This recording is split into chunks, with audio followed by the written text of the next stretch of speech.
Hello guys, আসসালামু আলাইকুম। সবাই কেমন আছেন? আলহামদুলিল্লাহ, আপনার দোয়ায় আল্লাহ খুব ভালো রেখেছে। তো আজকে আপনাদেরকে দেখাতে যাচ্ছি আমাদের হাঁসের ঘরটা। তো হাঁসের ঘরটা দেখবেন অনেক সুন্দর করে সাজানো।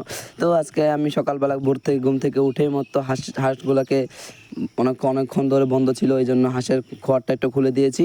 তো হাঁসের খোয়ারটা খুলে দিচ্ছি আর হাঁসগুলা বাহির হয়ে গিয়েছে। তো আপনারা দেখতেছেন অলরেডি হাঁসগুলা বাহির হবে। তো এরকম এরকম আরও বলক পেতে আমার ইউটিউব চ্যানেলটাকে সবাই সাবস্ক্রাইব করে রাখবেন গাইস। তো হাঁসগুলা বাইর হচ্ছে, একটু আমি এদিকে আসলাম, তো আপনাদেরকে দেখাচ্ছি। হাঁসগুলা খুব সুন্দর, অনেকগুলা হাঁস। এখন সবগুলা হাঁস নদীতে যাবে, নদীতে যাচ্ছে গা। তো দেখতেছেন আমাদের অনেক মুরগিও আছে।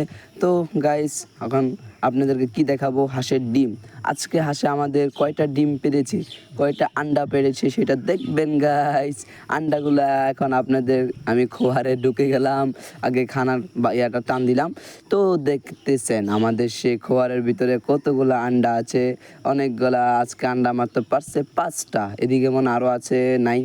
তো গাইস, এরকম সুন্দর সুন্দর ভিডিও পেতে, সুন্দর সুন্দর কন্টেন্ট পেতে, সুন্দর সুন্দর ভিডিও পেতে আমার ইউটিউব চ্যানেলটাকে সবাই সাবস্ক্রাইব করে দিবেন এবং লাইক করে আমার পাশে থাকবেন। তো গাইস, সবাই দোয়া করবেন। আসসালামু আলাইকুম।